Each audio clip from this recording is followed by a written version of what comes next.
Today we're in Clinton Township, Michigan. We are working on the foundation.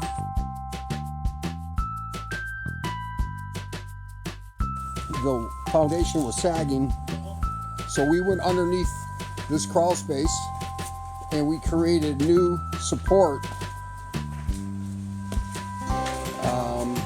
You can see we're down here creating a new support. It has re-rod in it. When that gets hard, then we'll go ahead and install the block and then jack the floor straight. We do a lot of foundation repair at SAS for many, many years. Anything from wall replacement to crawl space, lifting homes, straightening walls, etc. These guys are out working real hard this Saturday.